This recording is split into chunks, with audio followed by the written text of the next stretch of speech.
अक्टूबर का महीना चल रहा है जिसे पिंक टॉबर भी कहा जाता है क्योंकि इसमें ब्रेस्ट कैंसर अवेयरनेस के सिलसिले में बहुत काम होता है। और कुछ स्टैट्स हैं जिनसे हम सुन के हर साल ही थोड़ा बहुत डर ही जाते हैं। पाकिस्तान की खवातीन एशिया में सबसे ज़्यादा ब्रेस्ट कैंसर के ख़तरे से दो चार हैं और शौकत खानम अस्पताल और दीगर रिसर्च सेंटर से हासिल किए गए डेटा के मुताबिक 1994 से अब तक खवातीन में सामने आने वाले मुख्तलिफ केसेस में 46% केसेस जो हैं वो ब्रेस्ट कैंसर के ही सामने आते हैं। और अक्टूबर, जिस तरह आपने बताया, पिंकटोबर के तहत मनाने का मकसद भी यही है कि इस ख़तरनाक मर्ज़ के बारे में आवाम में और ख़ास तौर पर ख़वातीन में आगाही पैदा की जाए और मर्दों में भी, क्योंकि जाहिर है एक सपोर्ट सिस्टम होता है तो फिर इलाज भी होता है।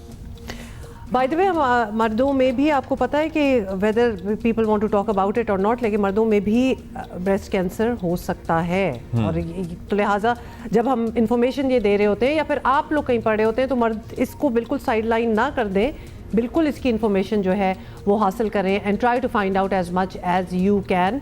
तो ख़तरनाक मर्ज़ तो ऑब्वियसली है ही, लेकिन एक तहकीक के मुताबिक आपको बता दें कि पाकिस्तान में कैंसर की वजह से होने वाली एक चौथाई 1/4 खवातीन की अमवात की वजह भी ब्रेस्ट कैंसर है। मतलब हर लिहाज से अगर आप देखें तो इट्स ऑब्वियसली अ टिकिंग, जिसको कहते हैं टाइम बॉम्ब। इसीलिए कहते हैं कि खवातीन को अपना रेगुलर चेकअप कराना बहुत ज़रूरी है, बहुत ज़रूरी है। शौकत खानम अस्पताल डॉक्टर आसिम यूसुफ हमारे साथ मौजूद हैं।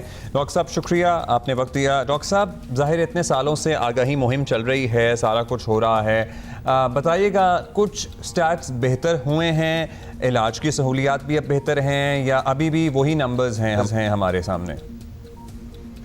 जी, अनफॉर्चुनेटली कोई डेफिनेट एविडेंस तो नहीं है कि फिगर्स बेहतर हुए हैं। सर्टनली ज्यादा लोग आई थिंक डायग्नोज हो रहे हैं, लेकिन अनफॉर्चुनेटली अभी भी ज्यादातर खवातीन जो हैं वो लेट स्टेज में आ रही हैं, जिसकी वजह से एक बिल्कुल जो काबिल इलाज बीमारी होती है वो नाकाबिल इलाज हो जाती है।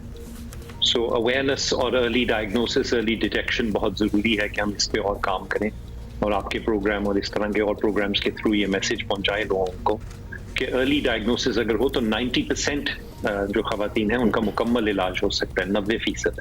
और जब स्टेज 3 में पेशेंट्स आते हैं तो सिर्फ 40% वो मुमकिन होता है कि मुकम्मल इलाज हो सके। तो क्या अभी तक डॉक्टर साहब इज देयर स्टिग्मा अटैच्ड कि मतलब ये इस चीज़ की बात नहीं करनी है? खवातीन जनरली उनको इनकरेज भी नहीं किया जाता कि अपनी सेहत पे भी तवज्जो करो because they are so busy taking care of the rest of the family. ये वाकई आज की दुनिया में भी यही रीजंस हैं?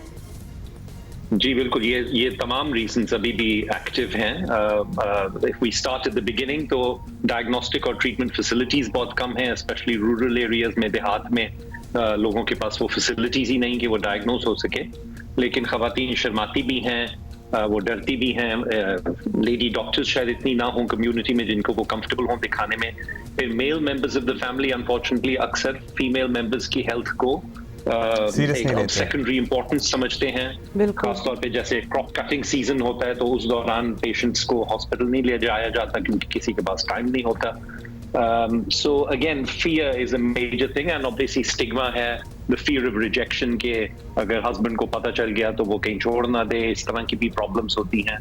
तो मल्टी फैक्टोरियल और फैमिलीज में इसकी बात करना भी एक बड़ा प्रॉब्लम है बिकॉज़ इतना शर्म का वो पर्दा होता है कि वो इस पे बात ही नहीं होती। हमने देखा, क्या एज का इससे कोई ताल्लुक है? क्योंकि हमारे ही इर्द गिर्द इतने ऐसे लोग मौजूद हैं। My own mother had this cancer and then she is recovered अल्हम्दुलिल्लाह। बट यंग बच्चियां, नौजवान लड़कियां, 20-22 साल की उम्र की बच्चियों में भी ये डायग्नोज होता है क्या? बिल्कुल, यंग हमारे पाकिस्तान में स्पेसिफिकली 10 से 15 साल पहले होता है breast cancer compare to patients in the west. So west में पीक इंसिडेंस जो है इसकी मिड 50s में है, हमारी 40 से 45 इयर्स की एज में है।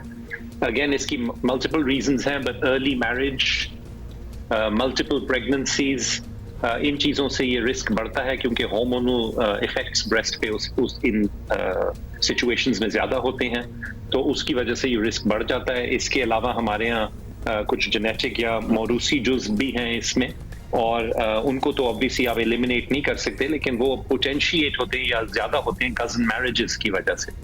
तो हमारे यहाँ कजन मैरिजेस बहुत कॉमन है और उसमें फिर जेनेटिक कैंसर्स का रिस्क बढ़ जाता है।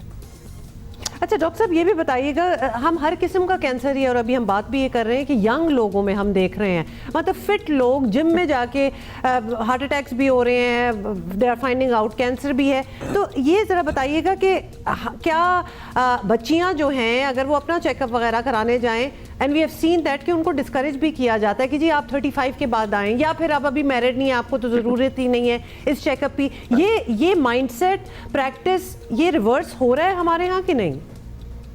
Yes, I think ये certainly improve तो हुआ है। जब शौकत खानम हमें अब 30 साल हो गए यहाँ पे, जब शौकत खानम खुला था तो आप ब्रेस्ट कैंसर के बारे में मीडिया में या टीवी पे बात भी नहीं कर सकते थे, तो because of programmes like yours and so many others अब हर साल पूरा अक्टूबर और सारा साल ही इस पे अब बात भी होती है। लेकिन तमाम जो कैंसर्स हैं हमारे यहाँ वो यंगर एज में हम देखते हैं। ब्रेस्ट कैंसर के लिए स्पेसिफिकली जो आपने सवाल पूछा, 18 साल की उम्र के बाद हर फीमेल हर खवातीन को अपना खुद हाथ से हर महीने मुआयना करना चाहिए छाती का।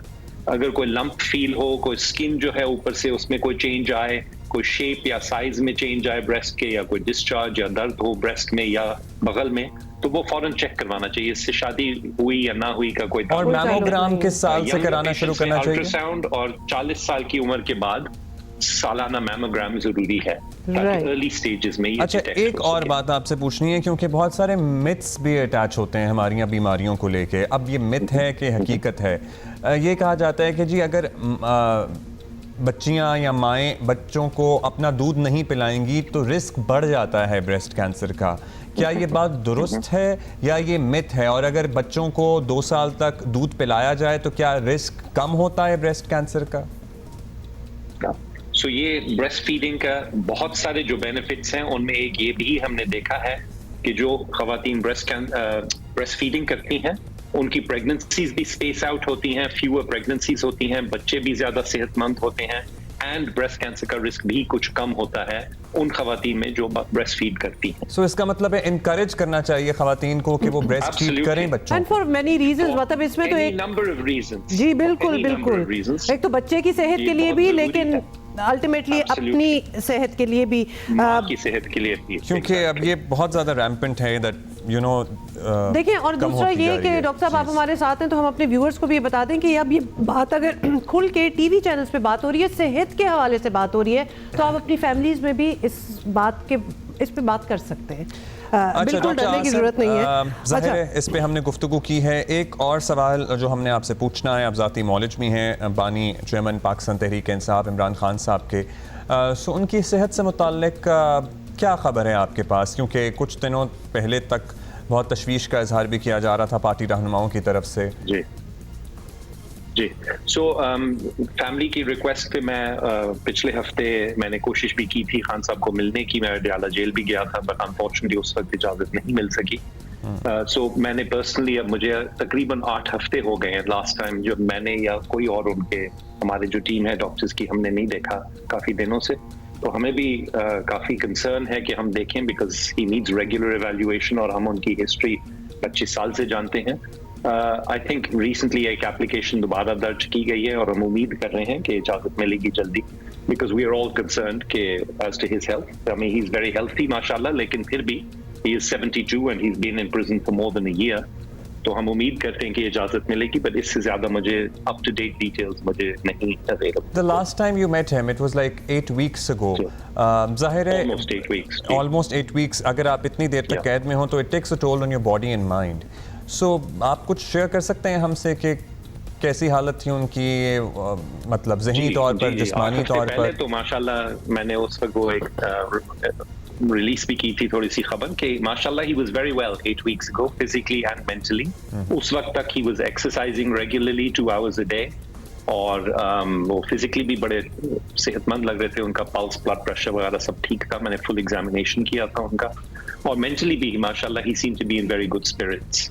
जब भी मैं मिलता हूँ उनको तो इससे पहले कि मैं कुछ पूछ सकूं उनको, उनके तो 3-4 मिनट के सवाल सिर्फ ये होते हैं कि हॉस्पिटल्स कैसे चल रहे हैं, फंडिंग हो रही है या नहीं, कराची के हॉस्पिटल की फंडिंग हो रही है, सो अपने से ज्यादा हमेशा वो हॉस्पिटल के बारे में ही पूछना चाहते हैं। Just by the way, Karachi का अस्पताल जो है वो कन्वर्सेशन टू हिज हेल्थ वो किस that has been stage his पर passion है? for कराची a का long अस्पताल time. किस स्टेज जी, पे है? क्योंकि a lot of people are interested कि जाहिर है ये जल्द खुले, लोगों को जी सहूलत मिले। बिल्कुल, या सो कराची का हॉस्पिटल हमारा तीसरा और सबसे बड़ा हॉस्पिटल बन रहा है और कंस्ट्रक्शन चल रही है उसका फिनिशिंग का काम अभी काफी रहता है।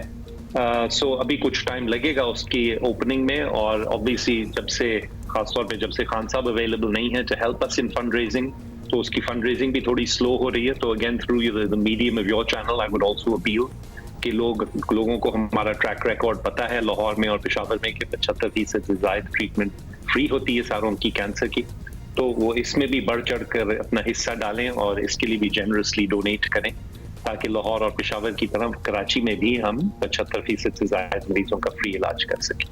शुक्रिया आपका। बहुत शुक्रिया डॉक्टर साहब for being with us. CMO Shaukat Khanum अस्पताल डॉक्टर आसिफ साहब हमारे साथ थे। और going back to breast cancer, please ये सारे स्टिग्मास, ये सारी शर्माना and all that, this is about your health, nothing else. तो लिहाजा प्लीज़ अपने आप को या तो सेल्फ चेक, अपना मुआयना खुद करें, या फिर if you feel there is a change, there is anything, go to a doctor.